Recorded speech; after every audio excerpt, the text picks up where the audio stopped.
Dan yang ketiga yaitu psikoanalisis. Psikoanalisis adalah teori dan metode dalam psikologi yang dikembangkan oleh Sigmund Freud pada akhir abad ke-19 hingga awal abad ke-20. Teori ini berfokus pada pemahaman tentang pikiran bawah sadar dan pengaruhnya terhadap perilaku, pikiran, serta emosi manusia.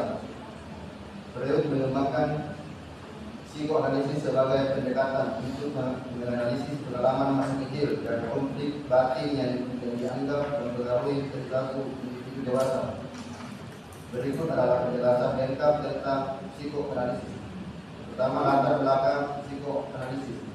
Psikoanalisis muncul dari upaya Freud memahami gangguan mental seperti neurosis, depresi, dan kecemasan yang tidak selalu bisa dijelaskan oleh gejala fisik.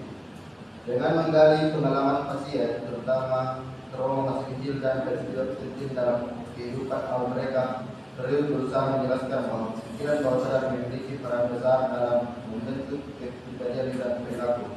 Dua, aspek utama dalam psikoanalisis. Psikoanalisis menekankan beberapa konsep inti yang menjadi fondasi teorinya, yaitu struktur kepribadian, mekanisme pertahanan, dan tahap perkembangan psikoseksual. A. Struktur kepribadian. Freud membagi kepribadian menjadi 3 komponen, yaitu ID, ego, dan superego. B. ID, bagian ini mewakili naluri dasar yang dimiliki sejak lahir dan beroperasi pada prinsip kesenangan. ID mendorong pemenuhan kebutuhan dasar seperti makan, minum, seks, dan agresi. C. Ego, bagian dari kepribadian yang berfungsi sebagai penengah antara keinginan ID dan tuntutan realitas. Ego bekerja pada prinsip C, realitas, yang berarti ia menilai apa yang bisa dilakukan secara realistis. Superego, komponen ini mewakili moralitas dan nilai-nilai sosial yang dipelajari dari orang tua serta lingkungan. Superego mengatur perilaku seseorang berdasarkan standar moral. E.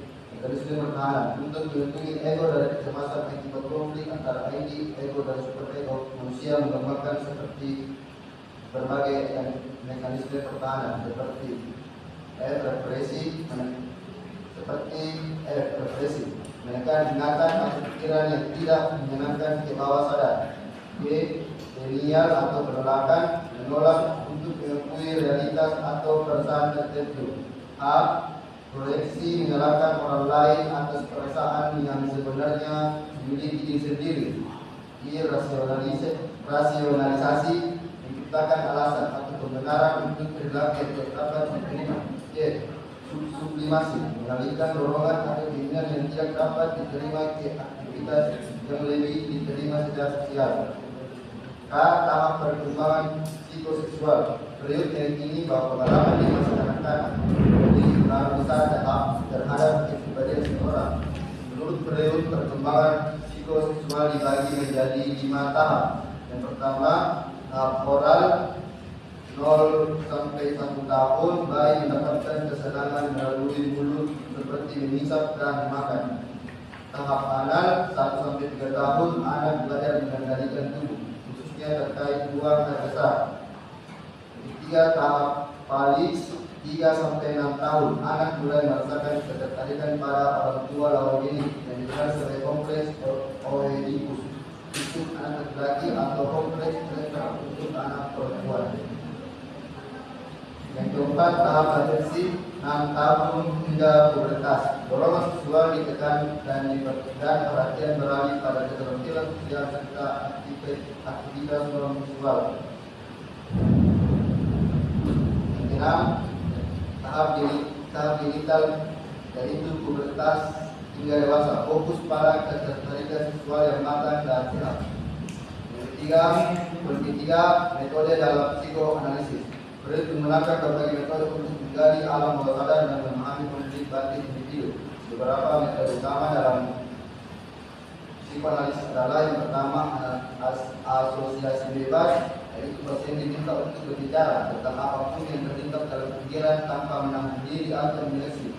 Hal ini membantu mengeksplorasi pikiran bawah sadar. Yang kedua, analisis mimpi. Freud percaya bahwa mimpi adalah jalan menuju bawah sadar dan mencerminkan keinginan serta konflik yang tersembunyi. Yang ketiga, transferensi, proses ketika pasien proyeksikan perasaan atau sikap yang mereka miliki terhadap orang lain, misalnya orang tua, kepada terapis. Poin 4, pengaruh dan perkembangan psikoanalisis. Psikoanalisis neo-freudian. Seiring waktu, para murid beliau seperti Carl Jung, Alfred Adler, dan Karen Hardy mengembangkan teori yang memperluas konsep psikoanalisis. Mereka menambahkan perspektif yang lebih berfokus pada sosial dan budaya. Perkembangan psikoanalis modern, banyak teori psikologi kepribadian, psikologi perkembangan, dan psikoterapi masa kini yang menggunakan konsep-konsep psikoanalisis sebagai dasar. Aplikasi dalam psikoterapi, teknik psikoanalisis digunakan dalam terapi jangka panjang, terutama untuk mengatasi trauma masa kecil, gangguan kecemasan, depresi, dan masalah hubungan interpersonal. Poin kelima, kritik terhadap psikoanalisis. Kurangnya bukti empiris.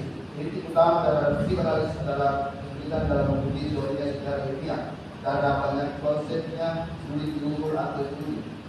Ketergantungan pada interpretasi. Interpretasi yang dilakukan terapi dalam metode asosiasi bebas dan analisis mungkin sederhana, subjektif, dan mungkin berbeda-beda. Terlalu fokus pada seksualitas. Banyak kritik menganggap psikoanalisis terlalu berfokus pada seksualitas dan pengalaman masa kecil dalam menjelaskan kepribadian. Teori yang kurang fleksibel. Beberapa kritikus seperti behaviorisme dan psikologi kognitif menganggap psikoanalisis terlalu sempit dan mengabaikan faktor-faktor eksternal seperti pengaruh lingkungan. Poin 6, dampak psikoanalisis dalam psikologi modern. Meskipun banyak kritik, psikoanalisis tetap menjadi dasar penting dalam psikologi klinis, terapi psikoanalitik, dan psikoterapi jangka panjang. Konsep tentang alam bawah sadar, mekanisme pertahanan, dan pentingnya melaksanakan diterima luas dalam berbagai cabang psikologi. Psikoanalisis membawa kontribusi besar dalam memahami kompleksitas pikiran manusia serta membuka jalan untuk berbagai metode terapi. Teori ini memperlihatkan bahwa perilaku dan kepribadian seksual sadar, pikiran bawah sadar meningkat orang besar dalam membentuk siapa kita. Meskipun yang lain dominan dalam psikologi modern, psikoanalisis tetap terdepan dalam kajian psikologi klinis dan terapi hingga saat ini.